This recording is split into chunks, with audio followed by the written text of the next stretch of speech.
భోంచేద్దరు కన్రెడ్. Tiffin ఏం పెట్టావమ్మా? ఉప్మా అత్తయ్య. నీకిష్టమని వారానికి 4 రోజులు ఉప్మా అయినా ఆ అబ్బాయికి పిల్లలకి దోశలు ఇష్టం కదా, గ్రైండర్ లో పడేస్తే అదే ఆడుద్దిగా. పిండేసి స్విచ్ చేయడానికి అంత బతకం ఏంటి పిల్ల? మాధవి వస్తాను. నాన్న ఇదిగో ఉప్మా అట, నువ్వు ఎలాగో తినలేవు గాని ఇదిగో మన క్యాంటీన్లో తినే ఇడ్లీ బాగుంటుంది. ఏంటి మొహం ఏంటి అలా పీకిపోయింది? టాబ్లెట్లు వేసుకున్నావా? అది రోజంతా తినేది ఆ మందులు ఒకటేగా. సరే అమ్మా వస్తాను. దుమ్ము చూడు ఎంత ఉందో. ఎందుకమ్మా నువ్వు అలాగా? కాలేజ్ కురాలి కదా, నా కొడుకు బాగుండాలి, ఎందుకంటే వాడు ప్రపంచం. వెళ్ళరానా? వస్తాను మాధవి. ఎల్లవే, మొగుడు బయటకు వెళ్తున్నా గుమ్మ తాకెళ్ళు, అన్నీ చెప్పాలా?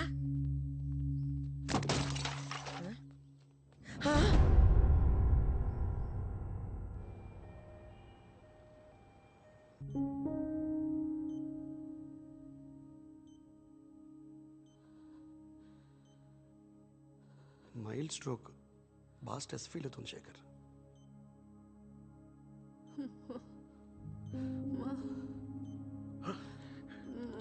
మాధవి ఎలా ఉంది? ఇక్కడే ఉన్నానమ్మా. ఏటి చెప్పు. ఏమ్మా అత్తేను ఉన్నాను రా. ఏటమ్మా ఏటి కావాలి చెప్పు. ఏంటి? అత్తయ్య గారి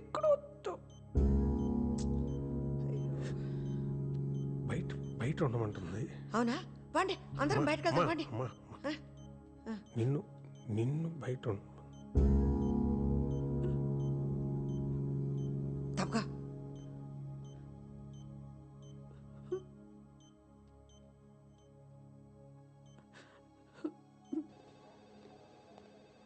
ఈ చంటగాడు అక్కడ వచ్చాడు. బేబీ వచ్చావా? మాధవ్ కుంట్లో ఎలా ఉంది? నేను ఒకసారి చూడొచ్చా? ఆగు, నన్నే బయటకెళ్ళమన్నారు. టెన్షన్తో హార్ట్ అటాక్ అంట. ఏటో నాకు అర్థం కాదు. టెన్షన్ ఏముందిరా దానికి, ఒళ్ళు కదలక నీరసం అంతే.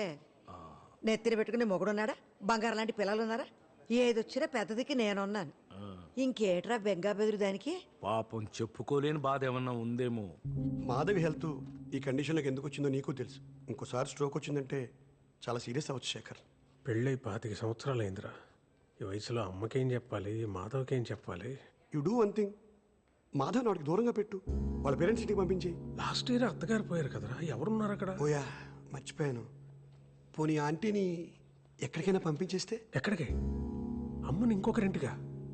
నువ్వే 2 రోజులు కూడా ఉండలేదు అక్కడ. What about old age homes? ఏం మాట్లాడుతున్నావురా? అమ్మరా, అమ్మ లేకుండా ఒక్కరోజు కూడా నేను ఉండలేను. ఏ మాధవ్ లేకుండా ఉండగలవా? రేపు తనకేమైనా అయితే don't blame me Shekhar. Don't misunderstand Meera. ఇప్పుడు ఓల్డ్ ఏజ్ హోమ్స్ చాలా బాగుంటున్నాయి. సిటీలో చాలా మంది పెద్దవాళ్ళు ఒంటరి జీవితం గడపలేక వాళ్ళ ఏజ్ గ్రూప్ వాళ్ళు వెతుక్కుంటూ వాళ్ళంతా వాళ్ళే జాయిన్ అవుతున్నారు. In fact she may like it also. Think over Shekhar.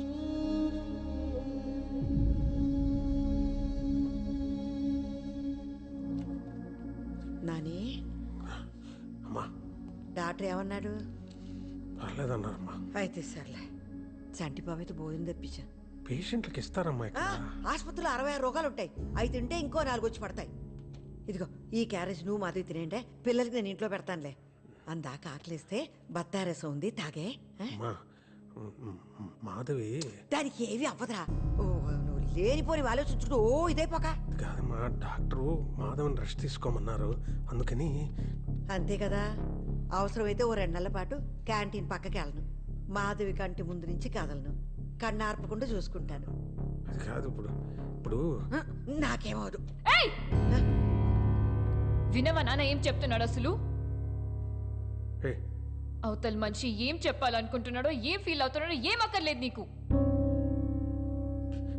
దివ్య, నీ సొల్లు, నీ సోది, నీ మాటలే ఇంకా.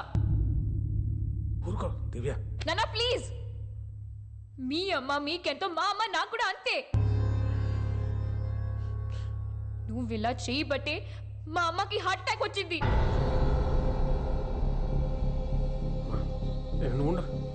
డాక్టర్ చెప్పారు అమ్మకి నువ్వు ఎంత దూరంగా ఉంటే అంత మంచిదని. నీకు అదే చెప్పడానికి డాడీ కూడా ట్రై చేస్తున్నాడు. నువ్వు ఇంట్లో ఉంటే మా అమ్మ చచ్చిపోతుంది. దివ్య అర్థమైందా? వెళ్ళు వెళ్ళు, ఏం మాట్లాడు, వెళ్ళు వెళ్ళు. ఏం మాట్లాడుతుంది అది? దానికి అసలు ఏం మాట్లాడుతుంది అది?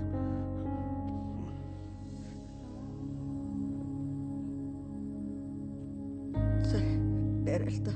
లేదు, అందులో ఉప్మా ఉంది, తినే. చంటి అక్కడ ఉన్నాడు, క్యాంటీన్లో పని ఉంటే అదేదో. జాగ్రత్త నాన్న.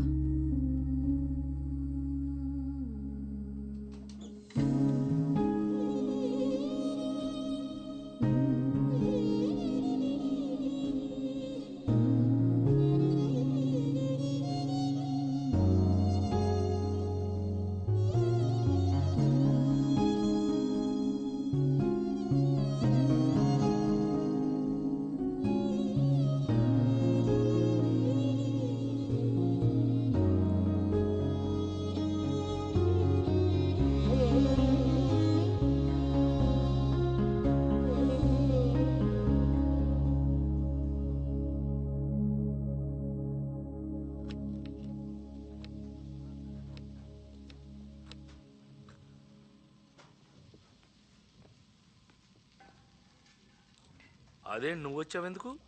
నేను చూసుకునేవాడిని కదా. రైట్ సీను, మాధవ్ ఒంట్లో బాగుందా? ఇంటికి తీసుకెళ్లారా? హాస్పిటల్లోనే ఉందా? ఏమైంది?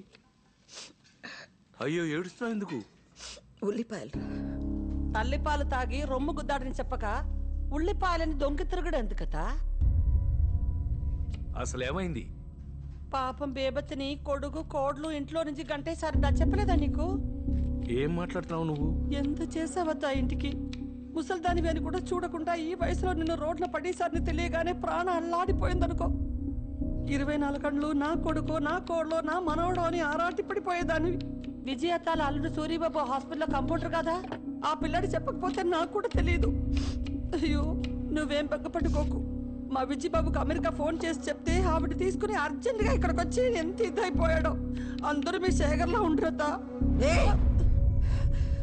నా కొడుకు గురించి మాట్లాడాలంటే నువ్వు నీ కొడుకు ఇంకో జన్మెత్తాలే. తల్లి బిడ్డలన్నాక 190 ఉంటాయి. నా కొడుకు ఎప్పుడేం చేయాలో తెలీదా? నీకెందుకే? నా కొడుకు కోడల కోసం 4 రోజులు బయట ఉంటాను, తప్పేంటి? దాని ఆరోగ్యం కోసం ఏమైనా చేస్తా. 2వ రోజే అత్తయ్య నన్ను ఎత్తుకుంటూ వచ్చేదా? అనుకోవడానికైనా అరుచుకోవడానికైనా నాకది, దానికి నేనే. మధ్యలో నీలాంటి తప్పేలా మోహన్ దేవతైన దూరితే సొంటి కరగదీసి నాలుక మీద అంటించేస్తానే గుంటగానా. గోరోజనానికి ఏం తక్కువ లేదు ముసల్దానికి, తండ్రి తరిమేసిన.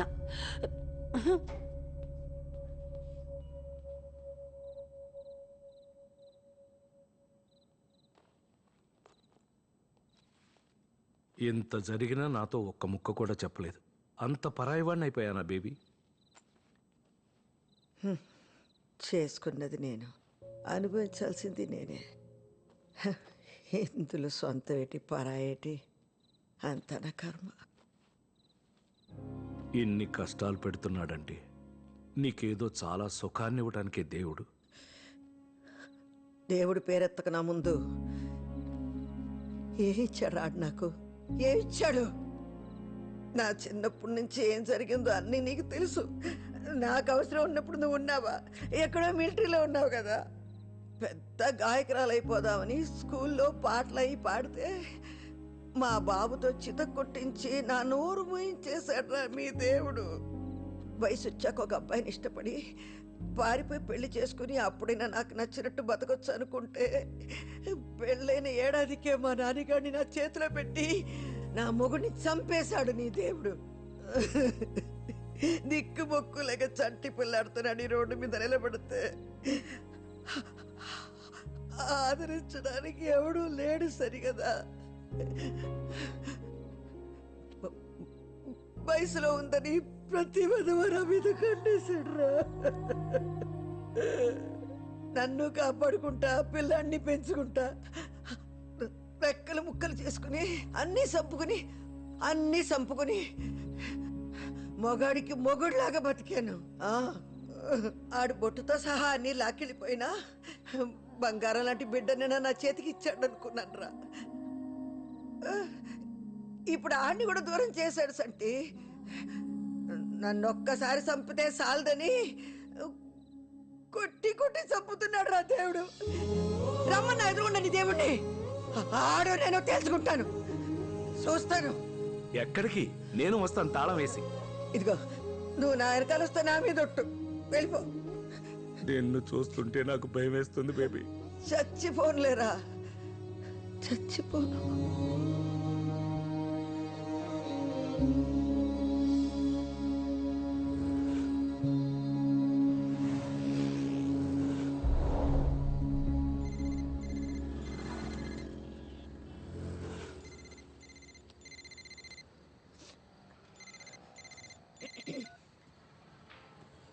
హలో నాన్న, చెప్పయ్యా. హలో నానమ్మ, వస్తున్నావా? ఎక్కడికి? అదేంటి నానమ్మ, చెప్పా కదా ఇవాళ సోల్ శాంటే ఎగ్జిబిషన్ లో నా బ్యాండ్ షో ఉందని. గుర్తులేదయ్యా. అమ్మకు బాగాలేదని నాకు కూడా రావాలని లేదు నానమ్మ, కానీ ఇది నా ఫస్ట్ పర్ఫార్మెన్స్ నానమ్మ, ప్లీజ్. మనసేం బాగాలేదు నాన్న. నానమ్మ, ఇవాళ అమ్మ హెల్త్ బాగుండుంటే అందరూ వచ్చేవారు కదా, నువ్వు కూడా లేకపోతే ఎలాగా? నేను ఎలా పాడుతున్నానో ఎవరు చూస్తారు? వస్తానులే. థ్యాంక్ యూ నానమ్మ, ఐ లవ్ యూ. రీచ్ అయ్యి కాల్ చేయి.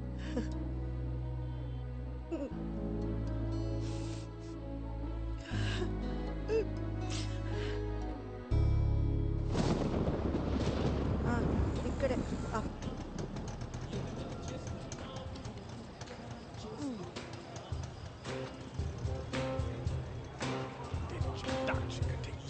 హలో హలో నాన్న, నానమ్మ, నేను ఇక్కడే ఉన్నాను, గేట్ దగ్గర ఉన్నానయ్యా. నువ్వు టికెట్ తీసుకుని లోపలికి వచ్చేసి నేను వస్తున్నా.